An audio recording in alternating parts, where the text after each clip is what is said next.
When I was little, a friend of my dad's would occasionally stay at our house with me as kind of a babysitter, and over the years I got to know him really well. I'm going to call him John because I don't know how he would feel about me sharing this publicly. My mom wasn't around when I was growing up, so my dad did everything and he had to rely on other people to look after me when he wasn't home. As I got older, John became more like a friend than a guardian, and he told me a story about something that happened to him, and it's probably one of the scariest things I've ever heard. Since I've talked to him about this many times, I feel like I can tell the story pretty accurately, and this is how it goes. John was a truck driver, and when he was younger, the company he worked for had him on a route that went through southeastern Oregon. He never told me exactly where this happened, but I know he was coming up from Nevada, and he always made it sound like there was nothing out there for 100 miles in every direction. This specific route also had an early morning delivery, so he was driving through the night. About 30 minutes past the border into Oregon, he saw the entire sky light up like it was daytime. He says that this was so intense he instantly hit the brakes and stopped the truck and had no idea what was going on. At its peak, he could see everything in detail, from the brush and grasses on the side of the road all the way to the surrounding hills in the distance. It only lasted seconds though, then it went back to total darkness. He only thought about two things after this happened. It was either a giant meteor or a nuclear bomb, and I guess he tucked himself down under the steering wheel and actually braced for whatever might happen.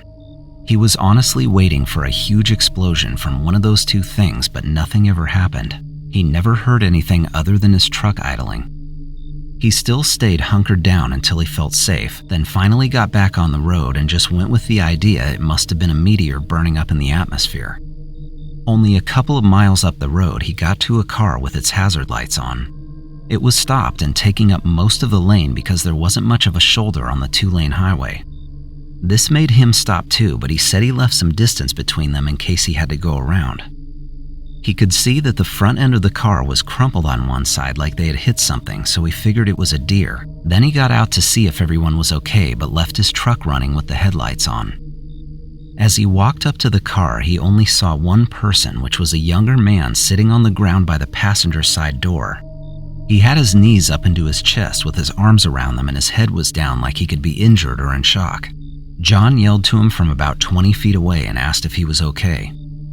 This is where he tells me that he got a really weird feeling about the situation and listened to his gut by not getting too close. The only response from this guy was, "My head is killing me," mixed with some groaning noises, and he didn't even look up, so it was muffled. Then John asked him if he had hit a deer and got the same reply about his head hurting, but that time he asked for help. Since there was a fully stocked first aid kit in the truck, John started to believe the guy, but he wanted to get a better look at what kind of injuries he might have, so he ignored his gut and walked closer. Then he noticed something else, and this scared me so much the first time I heard the story. He said that something was seriously wrong with the car. It looked fake, like a prop car you'd use in a movie, if that makes sense. It had all the major parts and angles to look like a car, but nothing else. There was no rear license plate, and the whole back of the car looked like one piece, where the trunk was just lines and not a real functional trunk. It did have taillights on it, but no car company logo or any kind of badging. He walked around to the driver's side and said that the car either had no windows or all of them were rolled down because there was no glass in any of the four doors. Then he leaned forward to look inside and hit his breaking point. Even though the only light was coming from his truck's headlights, it was enough for him to plainly see that the car had no interior. There were no seats in the front or the back and no dashboard. It was completely empty inside, and this was his cue to leave immediately. As he was backing himself toward the truck, the man asked for help again, and it was in a louder, more desperate tone. John decided to give him a solid answer and told him to sit tight while he got his first aid kit, and also mentioned that he'd try to radio for help. He wasn't actually going to do either of those things because he knew this was some kind of setup for a robbery or even worse. He was only trying to make it back to his truck. The last thing John heard him say was, "I have a concussion, please help me." Then as he got behind the car again, he had a clear view of the guy who was still sitting on the ground, but I guess he finally lifted his head up off of his knees and looked directly at John. When he did this, his face was in the truck's headlights. John says that his eyes and mouth were grotesque and totally out of place with the rest of his face. The way he describes it is that the main parts and features look like they were upside down, and this was in bright light, so it wasn't angles or shadows making it look like that. John jumped back into his rig and locked the doors. Then as he started driving forward and trying to maneuver the truck around the left side of the car, it turned into a true life or death situation. This guy climbed onto the passenger door of the truck and was holding onto the mirror while banging on the glass and trying to open the door. John says it was the scariest moment of his life. As this was happening, he grabbed a short little baseball bat or billy club that he kept next to the seat and waved it at the guy through the window while yelling at him.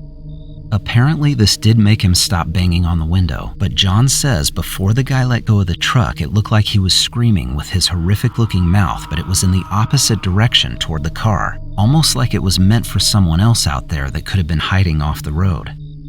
He finally jumped off, and John says he clipped the back of the car on his way around it, which pushed it sideways and into the dirt shoulder. Then he drove away as fast as his truck would go. It took him miles to stop thinking there was someone secretly hanging on the back of his truck, but he didn't stop or even slow down until he got to his destination, which was this small town called Burns. Fortunately, he made it without any other problems, but he actually left that job after this happened. That's how much it scared him. He did report this to the police up in Oregon with all the details and the location, and he let the company know what had happened too, but he never got an answer or even a follow-up call from anyone. He doubts that the police even sent someone out there to check that section of the highway because it was pretty far away from Burns. My dad knows this story just as well as I do, and he thinks it was a group of people trying to stop the truck and steal whatever was in it. That sounds possible on the surface, but it doesn't account for the massive nuclear-level flash that lit up the entire area. John, on the other hand, is adamant that what he saw was something trying to look human and doing a terrible job at it. He has told me right to my face that nothing on this world looks like what he saw. Years after he told me this story, and by total chance, John was at my dad's house while I was there. I just so happened to be scrolling through Facebook and saw a post about something called the Thatcher effect, and it grabbed my short attention span. It was showing celebrities' faces upside down, which looked totally normal to me. Then next to that, there was the same exact picture but right side up, and they looked horribly distorted because the eyes and mouth had been flipped in Photoshop. You can look this up if you want a visual because it's kind of hard to explain, but basically our brains don't recognize the flipped features when the whole face is inverted, but when you flip it back to normal, it looks hideous. It's a very weird illusion, and after I saw that post, I showed my dad and John, who were right next to me. John absolutely freaked out when he saw it. He said the man's face during his experience in Oregon looked so close to those flipped faces that he almost couldn't look at them. None of us had ever heard of this Thatcher effect before that moment, but now that I have a better idea of what he actually saw out there, his story is even more terrifying to me.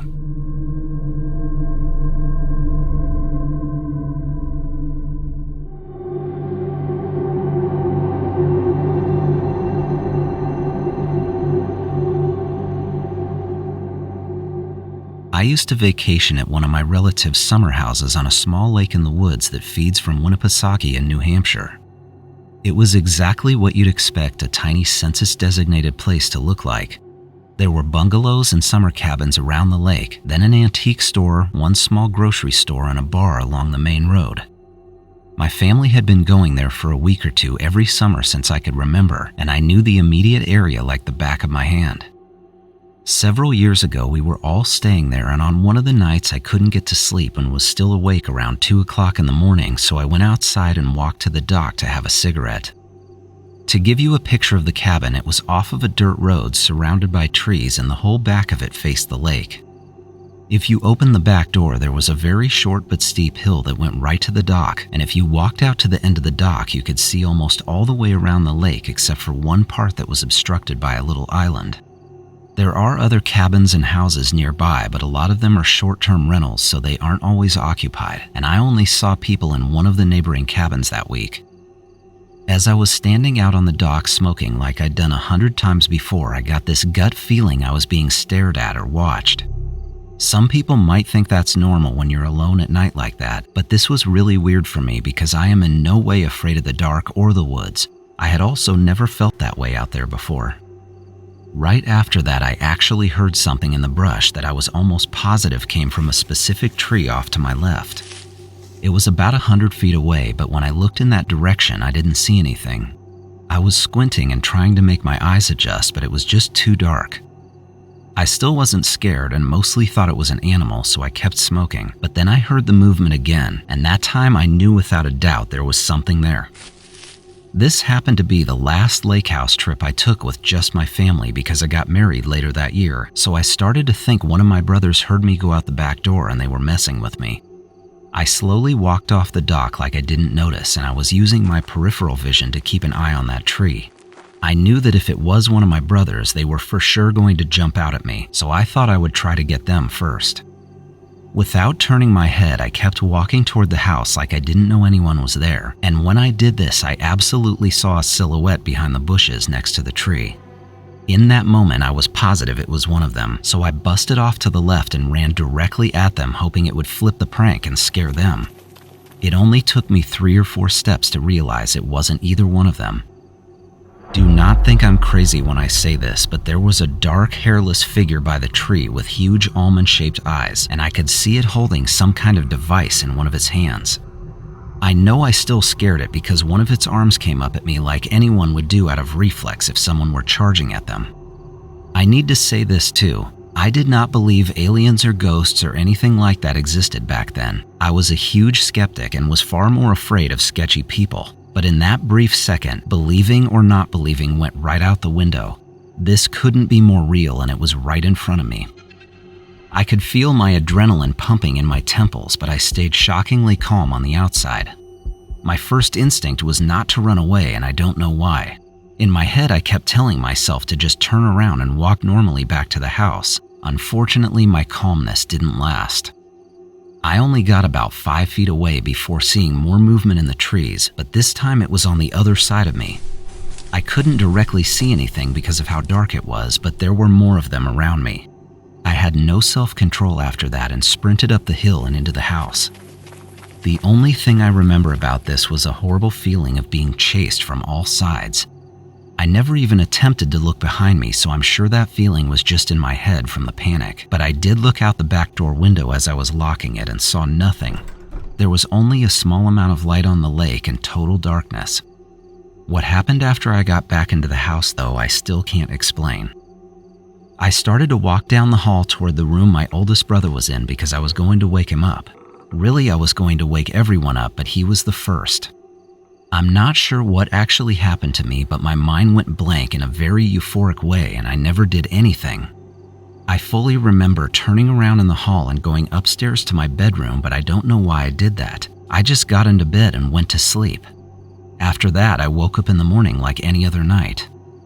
I also felt completely fine the next day. I was well rested and still had a clear memory of what had happened outside. It was the first thing I thought about, actually. I told my whole family about it that morning, and they know me, so no one even questioned the fact that something was out there. I don't know if they all believed what I saw was alien or not human, but none of them doubted my story. My oldest brother was the most interested, though. He had also heard what he thought was a person in the same section of trees the night before when he was pulling our kayaks out of the water, but he never saw anyone or said anything about it. I think it's only fair for me to mention the one rational explanation I have. This could have been a person or multiple people dressed up and trying to scare me on purpose. There are no fences or physical barriers between the cabins, so technically anyone could have walked over to our house that night. I will admit this all day long. The problem I have with it is that it doesn't account for my little mindless episode when I got back in the house. In no normal reality would I ever just ignore what happened, then walk upstairs and go to bed. That is not even a possibility. At the very least, I should have woken the family up for safety reasons like anyone would. Basically, what I'm saying is I do not think it was people dressed up and trying to scare me. I can only believe that I was somehow manipulated by someone or something into going to sleep, and that's really weird to think about because I would never do that. Finally, I want to say that I have one big regret, and that is I wish I would have stayed outside. I'm pretty good at controlling my fear, and I don't think I was in any real danger. I've always been more curious about the unknown than afraid of it, and I get mad at myself for not facing whatever that was. It would have been much more like me to stay, and I'm not sure what made me run. If I could go back and do it over again, I would change that, because now all I have are questions.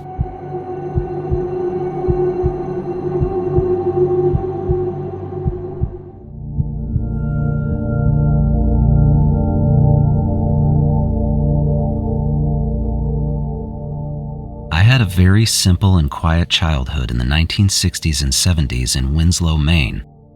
We lived on Bassett Road, which was then and still is now a beautiful rural area southeast of town.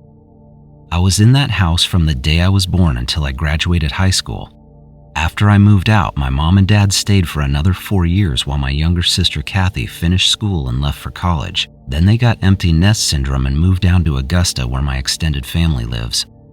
When I left the house, I went to the West Coast for a short time, then ended up in Boston where I met my wife, and it's where we still live today. Back in 2005, my wife and I took a week-long road trip to Augusta to see my parents, and while we were in Maine, we booked 2 nights on the coast for an early anniversary side trip. Before we left my parents' house, I threw out the idea of taking a longer scenic route so I could drive by my old house since I hadn't been back to Winslow since the 1980s. She thought it would be fun, so that's what we did. I even promised my mom that I'd take a picture so she and my dad could see what the house looked like. As we came into Winslow, I still recognized a lot of things, and it was very nostalgic. Some parts were exactly the same, but a lot had changed too. When we got onto Bassett going toward my house though, it really looked exactly the same out there. As soon as I saw the house again, we slowed way down, and it was a little bittersweet. Other people were living there, obviously, and it was a different color, but the shape of it brought back so many memories. After driving by it once, I noticed there weren't any cars in the driveway, so we came back around a second time to get the picture for my mom. I didn't actually go onto the property, I just stood by the car and took a couple of shots. Then I was admiring the tree in the front yard because it looked identical to the way it looked when I was young. This tree is a big white pine, and it had been there all the years we lived in that house. I loved seeing it again, and it made me think about how many memories that tree had seen, from our family to whoever currently lived there.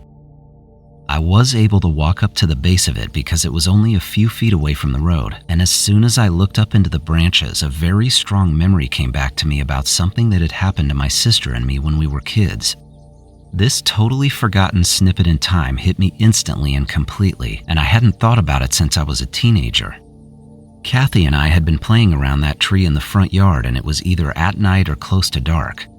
I remember our parents had company over for dinner and it was warm out, so we were lying in the grass underneath the tree and looking up through the branches.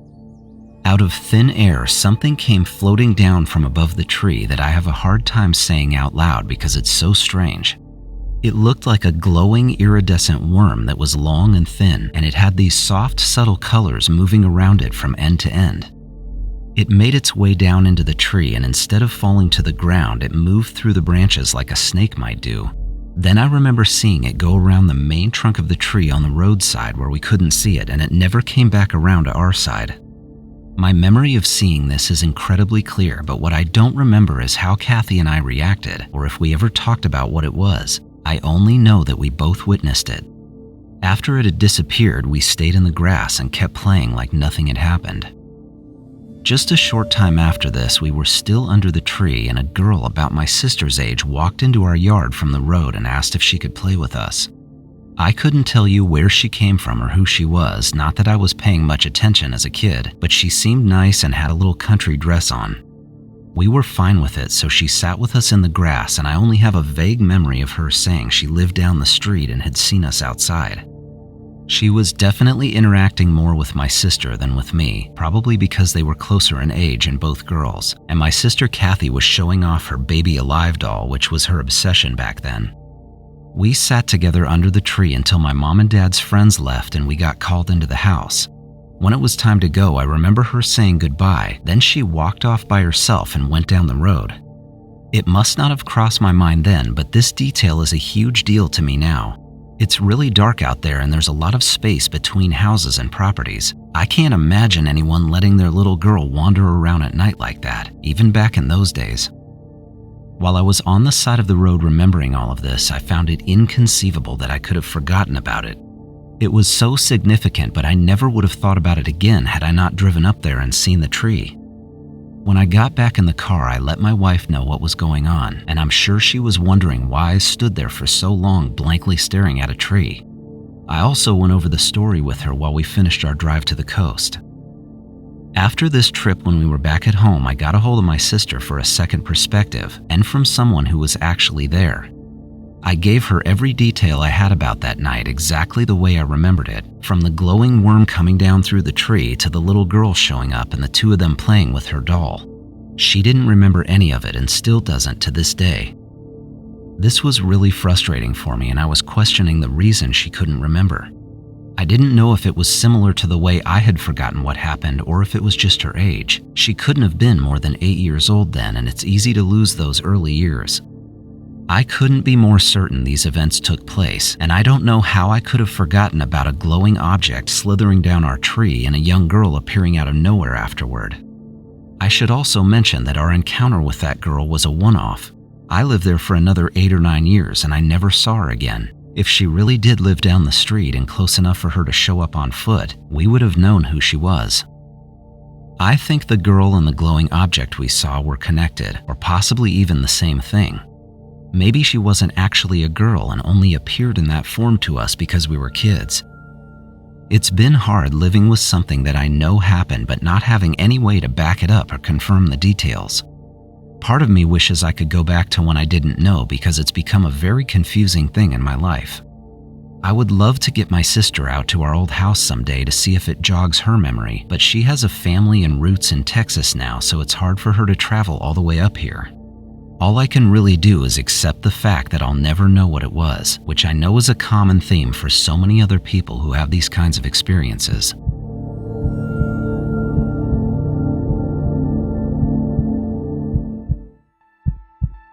I want to thank everyone for watching another episode of Skywatcher Stories. If you like hearing these personal experiences of strange sightings and alien encounters, please subscribe because I upload new episodes every week and it really helps the channel. Until next time, keep watching the skies.